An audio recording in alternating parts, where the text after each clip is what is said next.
Hello, welcome to Asha's creative web. അപ്പോൾ ഇന്ന് ഞാനൊരു മേക്കപ്പ് വീഡിയോ ആയിട്ടോ വന്നിരിക്കുന്നത്. ഫ്ലൈറ്റിന് വേണ്ടിയിട്ട് ഞാൻ എങ്ങനെയാണ് റെഡി ആവുന്നത് നിങ്ങളെ കാണിക്കാം. അപ്പം ഒരു റെഗുലർ ലൈഫിൽ ഒരുപാട് മേക്കപ്പ് ഒന്നും ഇഷ്ടപ്പെടുന്ന ഒരാളല്ല ഞാനെങ്കിൽ കൂടെ ഞാൻ ഫ്ലൈറ്റിന് പോകുമ്പോൾ എൻ്റെ ജോലിയിൽ എൻ്റെ യൂണിഫോമിലായിരിക്കുമ്പം പെർഫെക്റ്റ്ലി ഗ്രൂംഡ് ആയിരിക്കാൻ ഇഷ്ടപ്പെടുന്ന ഒരാളാണ് ഞാൻ. അപ്പം അതിന് മുമ്പായിട്ട് തന്നെ ആദ്യമേ പറയട്ടെ, ഞാൻ എൻ്റെ മേക്കപ്പ് സ്റ്റാർട്ട് ചെയ്യുന്നത് റോസ് വാട്ടറോട് കൂടിയാണ്. അത് കഴിഞ്ഞിട്ട് ഏതെങ്കിലും ഒരു സീറം ഉപയോഗിക്കും. ഇവിടെ ഞാൻ ഉപയോഗിച്ചിരിക്കുന്നത് ഹൈലറോണിക് ആസിഡിൻ്റെ സീറമാണ്. അത് കഴിഞ്ഞിട്ട് ഒരു മോയ്സ്ചറൈസർ, ദെൻ സൺസ്ക്രീൻ. അത് നന്നായിട്ട് അപ്ലൈ ചെയ്ത ശേഷം ഞാൻ ഒരു പ്രൈമർ ഉപയോഗിക്കും. ഇവിടെ ഞാൻ ഉപയോഗിച്ചിരിക്കുന്നത് നൈക്കയുടെ പ്രൈമർ ആട്ടോ. അതൊരു പ്രോപ്പർ ബേസ് ക്രിയേറ്റ് ചെയ്യാൻ വേണ്ടിയിട്ട് നമ്മളെ സഹായിക്കും. കളർ കറക്റ്റർ ഞാനിവിടെ ഉപയോഗിച്ചിരിക്കുന്നത് ക്രൈലൻ്റെ ഡെർമ കളർ കറക്റ്ററാണ്. അതെൻ്റെ സ്കിന്നിന് പെർഫെക്റ്റ് ആയിട്ട് മാച്ച് ആവുന്നതുകൊണ്ടാണ് ഞാനത് ഉപയോഗിച്ചിരിക്കുന്നത്. അത് അപ്ലൈ ചെയ്ത ശേഷം ഒരു നനഞ്ഞ സ്പഞ്ച് ഉപയോഗിച്ചിട്ട് ഞാനതിനെ ഒന്ന് സെറ്റ് ചെയ്തെടുത്തിട്ടുണ്ട്. എൻ്റെ സ്കിൻ ബ്രൗൺ സ്കിന്നാണ് ഞാൻ. അപ്പോൾ എനിക്ക് പെർഫെക്റ്റ് ആയിട്ടുള്ള ഫൗണ്ടേഷൻ ഒരിക്കലും കിട്ടാറില്ല. അതുകൊണ്ട് ഇവിടെ ഞാൻ ഹുഡ ബ്യൂട്ടിയുടെയും അതുപോലെ തന്നെ മിലാനയുടെയും ഒരേപോലെ ഫൗണ്ടേഷൻ ഈക്വൽ എമൗണ്ടിൽ എടുത്തിട്ട് നൈക്കയുടെ ഫേഷ്യൽ ഓയിൽ ഉപയോഗിച്ച് അതിനെ മിക്സ് ചെയ്തിട്ടാണ് ഇവിടെ അപ്ലൈ ചെയ്യുന്നത്. ഞാൻ വളരെ ചെറിയ ക്വാണ്ടിറ്റിയിലെ ഫൗണ്ടേഷൻ ഉപയോഗിക്കാറുള്ളൂ.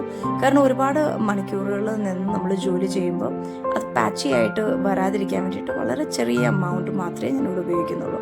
അതിനെ നന്നായിട്ട് ഡാപ്പ് ചെയ്ത് സ്കിന്നിൽ ഈവൻ ആയിട്ട് സ്പ്രെഡ് ചെയ്ത ശേഷം ഡെർമയുടെ കളർ ഫിക്സിംഗ് പൗഡർ ഉപയോഗിച്ചിട്ട് അതിനെ ഒന്ന് സെറ്റ് ചെയ്യണം.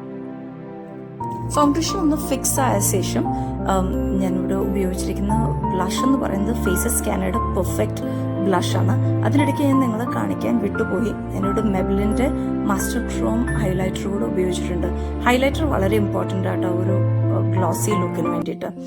സ്മോക്കി ഐ ലുക്ക് ക്രിയേറ്റ് ചെയ്യാൻ വേണ്ടിയിട്ട് ഞാൻ ഷുഗറിൻ്റെ ഒരു ഐ പെൻസിൽ ഉപയോഗിച്ചിട്ട് ഒരു ചെറിയ ലൈനർ വരച്ചിട്ടുണ്ട്.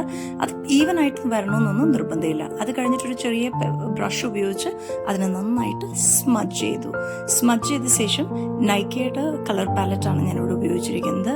അതിൽ നിന്ന് ആദ്യം തന്നെ ഹൈലൈറ്റർ ഞാൻ രണ്ട് കണ്ണിൻ്റെയും കോർണേഴ്സിൽ യൂസ് ചെയ്തിട്ടുണ്ട്. അത് കഴിഞ്ഞിട്ട് ഒരു ബ്രിക്ക് റെഡ് കളർ ഉപയോഗിച്ചിട്ട് ഞാൻ അതിൻ്റെ മുകളിലായിട്ട് ഐ പെൻസിൽ സ്മഡ്ജ് ചെയ്തതിൻ്റെ മുകളിലായിട്ട് അതിനെ നന്നായിട്ട് സ്പ്രെഡ് ചെയ്തു. എന്നിട്ട് പെൻസിലും അതുപോലെ തന്നെ ഐ ഷെയ്ഡും നന്നായിട്ട് ബ്ലെൻഡ് ചെയ്തു. ഒരു ലൈനർ ഉപയോഗിക്കുന്നതിനേക്കാളും it is much easier to create a smoky look. അത് കഴിഞ്ഞ ശേഷം ഒരു മസ്കാര ഉപയോഗിച്ചിട്ട് ഞാൻ എൻ്റെ ലാഷസ് നന്നായിട്ട് കേൾ ചെയ്തു. അതുപോലെ തന്നെ ഐബ്രോസ് ഒന്ന് ഷേപ്പ് ചെയ്യാൻ വേണ്ടിയിട്ട് തീർന്നു പോയ ഒരു മസ്കാരയുടെ ബ്രഷ് ഉപയോഗിച്ചിട്ട് ഐബ്രോ കൂടെ കോംബ് ചെയ്തു. ലിപ്സിൽ ഒരു സാധാരണ ഏതെങ്കിലും ഒരു മോയ്സ്ചറൈസർ ഉപയോഗിക്കുക. അത് കഴിഞ്ഞിട്ട് ഞാനിവിടെ ഉപയോഗിച്ചിരിക്കുന്ന ലിപ്സ്റ്റിക് എന്ന് പറയുന്നത് നൈക്കയുടെ ബ്രൈഡ് ഗ്രൂം എന്ന് പറയുന്ന ഒരു ഷെയ്ഡാണ്. ഇത് ഞങ്ങളുടെ കമ്പനി റെക്കമെൻഡഡ് ആയിട്ടുള്ള ഷെയ്ഡാണ്. ഇതെല്ലാം കഴിഞ്ഞ ശേഷം ഇതിനെ ഫിക്സ് ചെയ്യുക എന്ന് പറയുന്നത് വളരെ ഇമ്പോർട്ടൻ്റ് ആണ്. കാരണം ഓൺ ബോർഡ് അറ്റ്ലീസ്റ്റ് ഒരു 10-12 hours ഒക്കെ കഴിഞ്ഞിട്ടാണ് ഞാൻ മിക്കവാറും തിരിച്ച് വീട്ടിലേക്ക് വരുന്നത്. അതുകൊണ്ട് തന്നെ മെബ്ലിൻ്റെ ഫിറ്റ് മീ സ്പ്രേ ഉപയോഗിച്ചിട്ട് ഞാൻ നന്നായി സ്പ്രേ ചെയ്ത് എൻ്റെ മേക്കപ്പിന് ഫിക്സ് ചെയ്തിട്ടുണ്ട്. ഇതാണ് എൻ്റെ ഫൈനൽ ലുക്ക്. അപ്പം നിങ്ങളുടെ അഭിപ്രായങ്ങൾ എന്താണെന്ന് വെച്ചാൽ നിങ്ങൾ എന്നെ എഴുതി അറിയിക്കാം. കൂടുതൽ വീഡിയോ ആയിട്ട് കാണും വരെ തൽക്കാലത്തേക്ക് ബൈ.